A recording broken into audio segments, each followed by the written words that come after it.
In 1842, Karl Marx, at age 24, observed something terrible happening in the forests of Rhineland.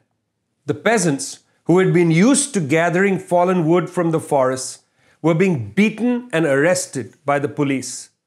A new law had been passed which said that the forest produce, which by custom had been available to anyone, was now the private property of the forest owners. The people see the punishment, Marx wrote, but they do not see the crime. It was clear that they were being arrested, they were being beaten. That was the punishment. But what was the crime? This was not clear to the peasantry.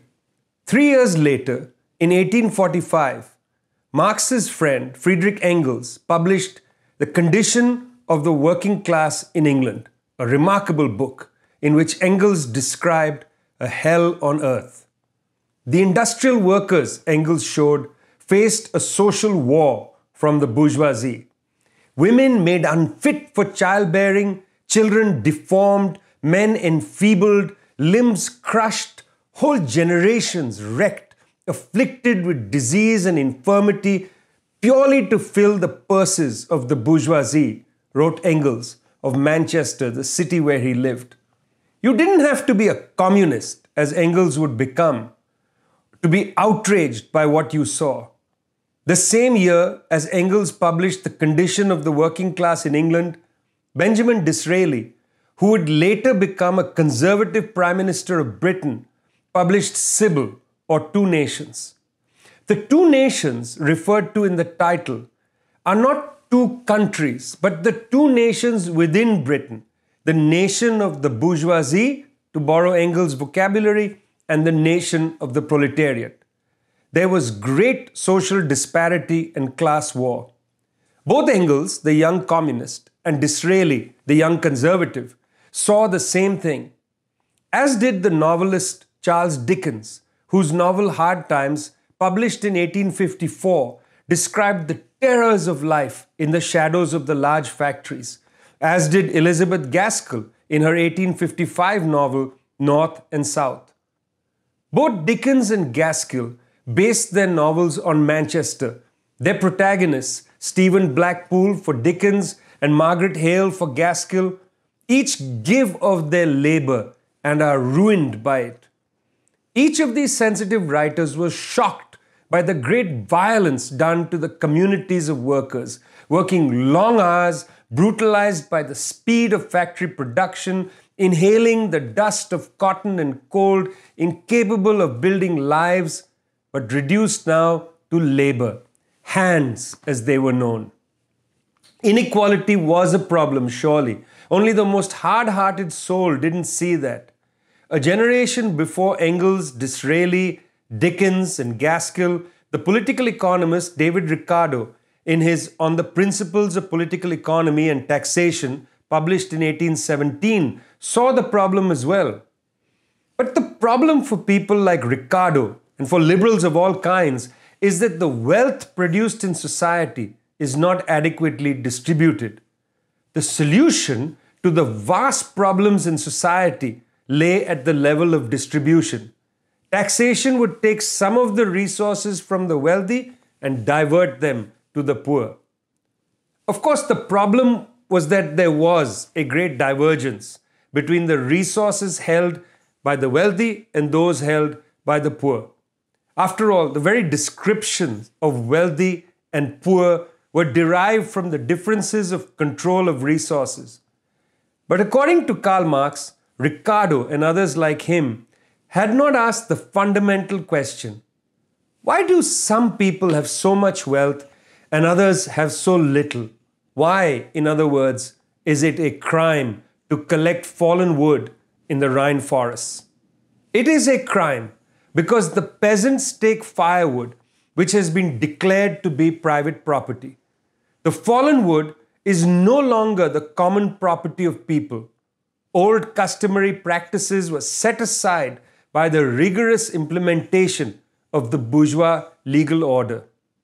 The liberals saw the problem, the poverty of the people, even the violence against hard-working people who were merely trying to survive. But what they didn't understand is why the people were poor and why there was this violence, both violence that is visible, such as the police beating the poor, and the violence that is structural, such as the starvation that had become widespread amongst the poor. At the close of chapter 6 of Capital, Volume 1, Marx says that to understand the reason why the world is in such a sorry state, we must leave the realm of distribution and enter the realm of production. Let us, in company with the owner of money and the owner of labor power, leave this noisy sphere where everything takes place on the surface and in the full view of everyone, and follow them into the hidden abode of production, on whose threshold there hangs the notice, "No admittance except on business." Here we shall see not only how capital produces, but how capital is itself produced. The secret of profit making must at last be laid bare. On the surface exist words like freedom and equality, but beneath them lies the mystery of the extraction of surplus value, the creation of profit, and the accumulation of capital. It is here that we can understand why social inequality is reproduced and hardened. It is here that Marx reveals the secret of capitalist accumulation. The workers, dispossessed from the means of production, have no way to survive without selling their labor to the capitalists. The capitalist who owns the means of production now uses the labor power to produce an endless array of commodities which are sold for profit. The profit comes not because of trade, buying low and selling high, but from the extraction of surplus value in the production process. Social production, enhanced by the immense power of science and technology, generates an enormous number of commodities and of social wealth. What prevents the workers from accessing the very social wealth that they produce is the social fact of private property. There are enough goods to fulfill the needs of people, but the people cannot access these goods because they do not have money. They do not have access to the fruits of private property. Their punishment is that they must starve or be arrested for theft if they go to pick wood or seize food. Their crime is that they violate private property. Their sole mission is to sell their labor power, their main commodity, so it can be exploited by the capitalists to accumulate. For this accumulation is for the capitalist a religion. It is their Moses and the prophets, as Marx writes in chapter 24 of Capital, Volume 1.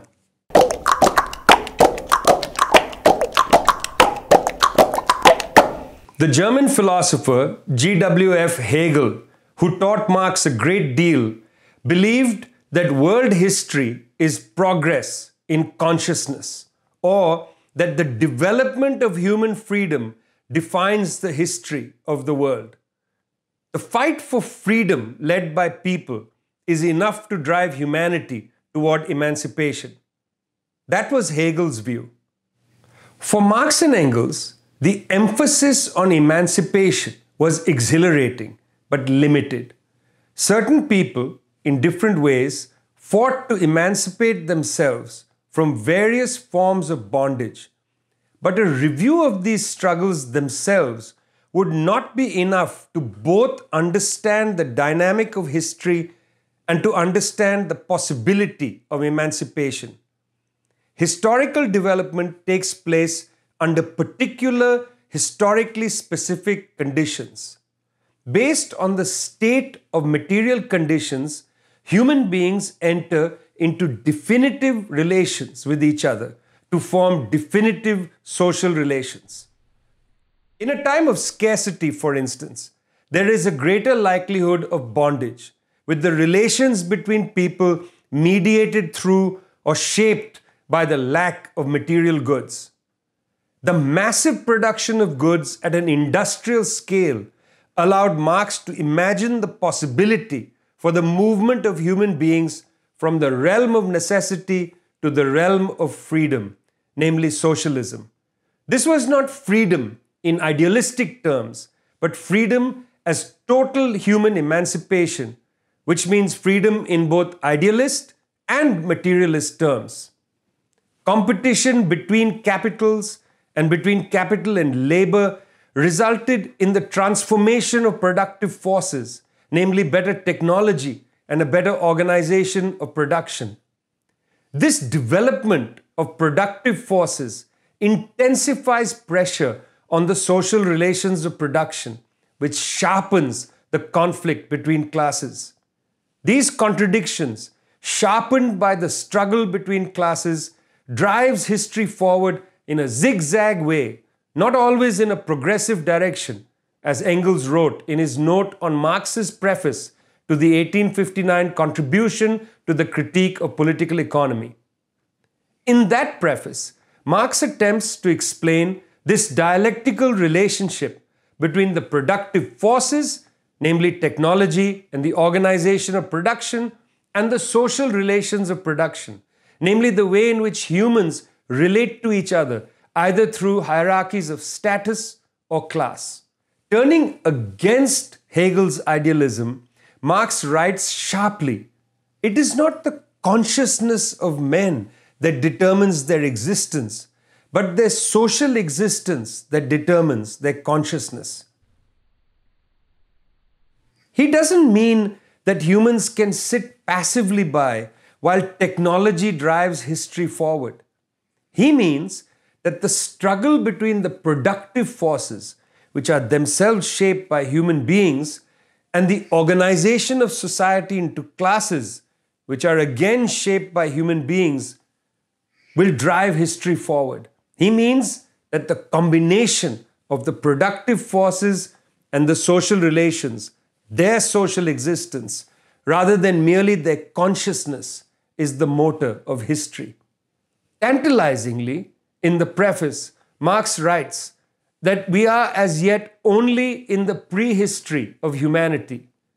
Till now, he writes, there have been a series of phases in human existence, Asiatic, ancient feudal, and modern bourgeois, and each of these phases is founded on the antagonistic form of the social process of production. It is important to note that this is a sketch of a series of social formations and not a comprehensive list of stages. Marx laid out 3 phases in order to emphasize the contingent nature of human existence, the vast changes that had already come in history, and the changes that lay before us. Beyond the capitalist form lies another form of history, where social antagonism is overcome by the social organization of production. This is the form of history which Marx and Engels called communism. There are several important points to be made from this theory of history, which goes by the name of historical materialism. First, that human is not an eternal concept. Marx is very cautious about the use of categories. Words such as money or human appear to be timeless and transhistorical, when in fact they have a different meaning in different historical epochs. In his 6th thesis on Feuerbach, Marx writes, "Human nature is not an abstraction dwelling within the single individual. Its reality is the sum total of social relations. Where the enslavement of humans existed, such as in the ancient world, to speak of human did not mean to speak of all people universally. Human as a concept only described certain people. It took great struggles to emancipate people from slavery and to redefine the term human to refer to humans universally. Related to this is human nature. The apostles of capitalism argued that the system was founded on greed, which is an essential emotion of human nature. The entire system of neoclassical economics the demand and supply curve, for instance, is premised on greed. Each party seeks the best deal possible, all things remaining the same. But every transaction between humans cannot be reduced to greed, since humans are complex and our nature is historical and contextual. At times, love dominates human interactions, and at other times, fear or uncertainty. Greed is only one of a complex set of emotions, and what we understand as greed now was not something that was universal in earlier times, when certain people were not permitted to be governed by greed. Secondly, that the main social formation is not eternal. The list of phases that Marx provides from Asiatic to modern bourgeois suggests that human history is not static, nor is it informed by transcendental and titanic conflicts such as between freedom and unfreedom. Marx takes the great historical challenges identified by Hegel, the hunger for freedom, for instance, and grounds them in this actual historical processes that are shaped by material and idealist forces, from the ability of people to generate sufficient social surpluses and the ability of people to imagine themselves beyond the restraints of a class society. Capitalism, for instance, is not a permanent condition whose roots can be sought in the ancient world and then drawn into greater and greater forms of complexity outward into the future.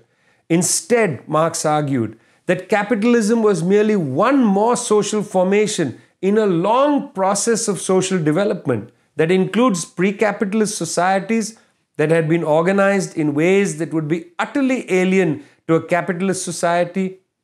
If pre-capitalism was so very different from capitalism, then capitalism is not eternal and it can also be superseded. Third, that capitalism has advanced sufficiently to indicate a possible socialist future. In the German ideology, Marx and Engels wrote that a future society, a communist society, is not a state of affairs which is established, an ideal to which reality must adjust itself. We call communism the real movement which abolishes the present state of things. The condition of this movement result from the premises now in existence. Capitalism has advanced sufficiently with the socialization of labor, both increasing the material wealth of society, which in turn could be socialized to provide the material and spiritual wealth of each and every person. In their writings from the 1840s to the 1860s, Marx and Engels indicated pathways to a socialist transition out of the calamities of capitalism. Here are some examples of the future already visible 180 years ago. A. If the means of production are socially owned, then production could be administered and developed in a planned fashion by the producers themselves. B. If material production is rationally organized, then shortages of essentials would be eliminated. C. If technology and productivity advance, then education levels would rise and the gap between mental and manual labor would lessen. Each of these pathways are not utopian, but fully visible in our present time.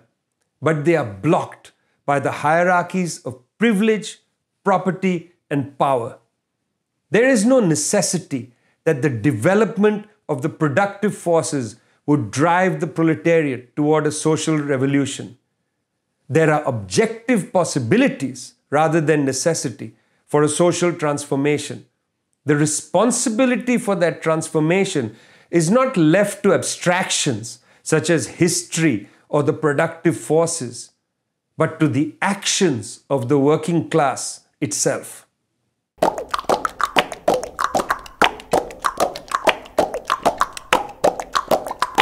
In the preface to the 1859 contribution, Marx had sketched out his views on the contradiction between the productive forces and the social relations of production. 8 years later, tucked into the center of capital, in chapter 32, Marx returns to the key contradiction that he had identified. Here, in one paragraph, Marx summarizes the concrete features of the development of capitalism that hastened the objective possibility of its transition to communism. The logic of capitalism tends, he wrote, towards centralization of capital, and he noted its necessary developments. A. On an ever-extending scale, the cooperative form of the labor process. B. The conscious technical application of science, including the methodical cultivation of the soil. C. The transformation of the instruments of labor into instruments of labor only usable in common. The economizing of all means of production by their use as means of production of combined socialized labor. Each of these elements, cooperatives, better use of science, including agronomy, and the socialization of production, open the way towards social production for social benefit, namely for communism. But a barrier exists. The monopoly of capital becomes a fetter upon the mode of production, Marx writes.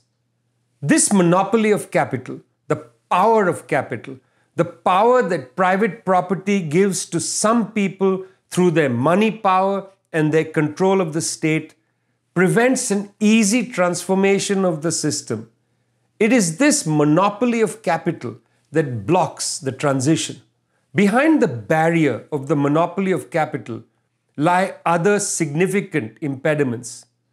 In the 1859 preface, Marx wrote that the material transformation of the economic conditions of production can be determined with the precision of natural science. For instance, looking at the list in chapter 32, we can measure the centralization of capital, the socialization of labor, the enhanced productivity due to the conscious application of science, and so on. The objective conditions for an advance to socialism exist due to the real movement of social development. The ripening of the objective conditions for a transformation meet their fetters, namely the monopoly of capital. Then begins, Marx writes in 1859, an era of social revolution. It is, he points out, in the legal, political, religious, artistic, or philosophic, in short, the ideological forms in which men become conscious of this conflict and fight it out. Marxists recognize that in the cultural and social worlds, the battle of ideas is fought over the process of transformation. When the Russian Revolution took place against the Tsarist Empire, the Italian Marxist and communist leader Antonio Gramsci called it a revolution against capital. By capital, Gramsci meant the book by Marx and not Capital or Capitalism. Gramsci reflected on the general tenor in Marx's work as laid out in the preface, that no social order is ever destroyed before all the productive forces for which it is sufficient have been developed. So then, why was there a revolution against capitalism and towards socialism in a backward place such as the Tsarist Empire? Marxist after Marx, with Lenin at the heart of it, made the argument that in the colonized parts of the world, the advances of capitalism are blocked by imperialism. There is no possibility of a development towards fuller capitalism in the colonies. There is no need to wait for the productive forces to develop because they simply will not develop. Reading Capital from the parts of the world which have been maldeveloped by imperialism requires scrupulous attention to the fact that the productive forces are not fully developed and will never be fully developed. It requires the supplement from Lenin that the revolutions could take place in the weakest link of the imperialist chain, and then the responsibility for enhancing the productive forces rests with the socialists. It requires study about how the socialists must enhance the productive forces without unleashing the full animal spirits of capitalist deprivation. These are questions about the real movement of history and not the ideal to which reality must adjust itself. It is important to reflect on Marx's 1871 letter to Kugelmann, where he wrote, "World history would indeed be very easy to make if the struggle were taken up only when conditions were infallibly favorable. Struggles must continue. Opportunities must be taken. We must be prepared to win even when matters are not always propitious." But alongside this acknowledgement, made by Marx in 1871 and lived by the Bolsheviks in 1917, the Mongolians in 1919, the Vietnamese in 1945, the Chinese in 1949, the Cubans in 1959, and others, having made that acknowledgement, we have to recognize the science of historical materialism and the great contradictions on the road to the creation of a genuine humanity. We read Marx's Capital to understand not only the mechanisms by which surplus value is extracted, but also the class struggle by which the system might be overcome. You will learn a lot from Capital. Use it well. Either use it to learn its lessons and to sharpen your thinking, or just use it as a brick to throw at a bank.